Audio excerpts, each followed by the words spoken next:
questions, and 3 of them are quarterbacks, and one of them is LaNorris Sellers, and he's here right now. He would like to go straight to questions if we have something out there for him. Okay, on the right-hand side. Abby Miller with The Reflector from Mississippi State. As a quarterback, you're kind of the leader of the offense. So what's been your biggest focus preaching to your offense during this offseason? Yeah, just attacking every day. We don't have a day to waste. I think we're like 45 or so days away from the first game, just taking it day by day, not rushing the process with a new system and stuff. Second row in the aisle.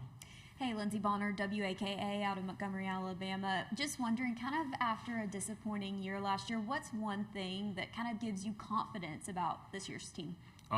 Just the drive and the focus that the guys have. We're still attacking every day, still in good spirits, still confident within ourselves and the team and the coaches. So We'll go to the fourth row in the aisle and then pass it forward. Hey, it's Peyton with the SEC. Georgia's got added back to your schedule. How do you feel about that going into this season? Yeah, just excited. I think the last time I went was when Spencer was the starting quarterback, and it was super exciting atmosphere. So looking forward to it. On the aisle. Tyler Shaw with KBTX in Bryan, College Station. When you look back at your guys' game in College Station last year, what do you feel like happened there at halftime, and what do you remember from that game and the comeback for A&M? Yeah, I think we just kind of stalled. I think we just need to keep tacking, more or less. Not like, I won't say we took the foot off the gas, but we just need to finish in those situations. There was a lot of games last year that we didn't finish in the fourth quarter. That was one of them, so we need to pick it up for this year. What do you remember about their defense at Texas A&M? Yeah, they stayed on us the whole game, just like every other defense we play. Super ferocious, physical. They communicated well. So, Fourth row in the back.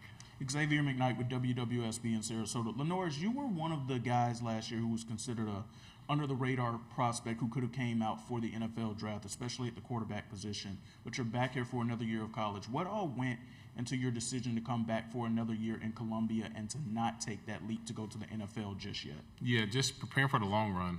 I could have rushed and went to the league and all that. Then who knows what would happen to my development, stuff like that. Just good to take another year, take those 12 games, play in college, learn the system, get the new looks, the new defenses, so I'm prepared for the NFL next year or whenever I decide to go. Left side, third row. Leo Haggerty, Amped Up Sports, Draft Nation here in Tampa. Obviously, team goals are at the top of your list. What individual goals do you aspire to get that team better? Yeah, just be the best leader I can every day. Just do what I need to do to get our team to 10 to 12 wins, playoff run, national championship. Just doing it day by day. If I get those goals, then everything else will take care of itself. On the end, third row. Over the last few years, it's become more common for players to enter the transfer portal, but you've stayed. Why did you choose South Carolina, and what made you stay there? It's just a matter of, starting over. I built these relationships, got to know these guys, these coaches and all that. There's no need for me to go somewhere else that's not home for me, where I can go for a year and, like you said, enter the portal. There's no point in that. Stay here, learn the system, be consistent with the system and these guys. On the aisle, second row. David Cloninger, Post and Courier. LaNorris, do you ever think about your legacy at South Carolina? It's pretty rare to be a 3-year starter, but do you ever think about, what people will say about you 10 years from now? I would say yes and no, because just sometimes it's good stuff, sometimes it's bad stuff, but definitely just the impact I leave on people, our fans, our stadium, our football team. So, second row here. One of the more iconic scenes in college football is when Sandstorm plays inside of Williams-Brice. Describe what those moments are like. Yeah, it's just super exciting. I still get chills listening to it. Your heart starts beating before the game, seeing the smoke run out there. You just go blind for a little bit, running out to the stadium, hearing the music, seeing the fans, the cockaboose and all that. So it's just super exciting to see on Saturdays. Third row on the right. Michael Sauls with the State. LaNorris, I'm curious, just what do you think about Kendall Briles' system that can bring the best out of somebody like Nick as he enters his fourth year? Yeah, it's exciting. He's put up numbers in all the offense he's played in. Got the guys the ball in space, stuff like that. A guy like Nick who's fast, who can take the top off defenses with the run, set up the run, and then take a deep shot over their heads. Or even he's gotten better at this aspect, short routes, just catching and running. So excited for him. Third row on the end. I'm going to follow up a little bit on her question. You talked about how exciting it is to be at Williams-Brice Stadium, standing in that tunnel. Do you always get those goosebumps every game, no matter what? And is that important to a competitor? Yeah, definitely. Just it's pretty much your call team to let you know, like, hey, like it's time to go, like it's time to lock in, get ready to go. On the aisle. Hey, LaNorris, Jordan K. at the State. You obviously live in Columbia. You hear from South Carolina fans all the time. What was it like, the offseason after the Clemson, of hearing all about that game 2 years ago? And then what has it been like for you this offseason? I mean, do people remind you? Do they lift you up? Do they thank you for coming back? What's it been like? Yeah, definitely. Like I see, like you said, fans all the time everywhere, Columbia, Charleston, the beach, stuff like that. They just supportive. They're supportive. They still show up to everything. I had a camp last week. They were there. There for my family, checking in, stuff like that. So just super supportive, and they love this team. On the aisle, third row. LaNorris, I mean, you've been around the league a little bit, so I don't know how well you know all the other quarterbacks in the SEC. But with Marcel Reed, kind of what do you see from him as a quarterback? Yeah, super athletic. He lit us up that second half, that's for sure. But I was with him at Manning. Cool guy, I love him. He's funny. He's talkative. Easy to talk to, I would say. So yeah, I really enjoy him. On the right. This isn't your first time here at SEC Media Days. What does it mean to you to return again for another year? Yeah, it just shows hard work put in as a leader of this team. So just excited to be able to talk for my team. They sent me, they trust me. So Go on the back, on the left. One of the former quarterbacks of the Gamecock Brotherhood is Steven Garcia. He was diagnosed with cancer a few months ago. Big story in the sports world is what it became.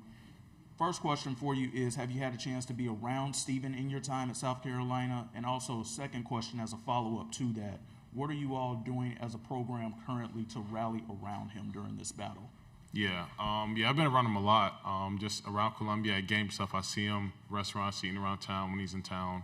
I talked to him before we came here, actually. He texted me, he was like, I'll be around media day today. So I'm going to stop by, wish him well.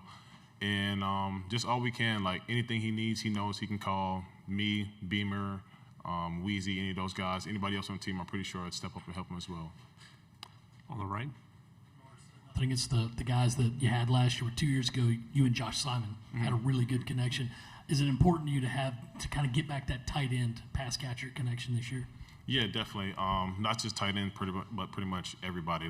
Anybody I can, the more options, the better. So. Third row.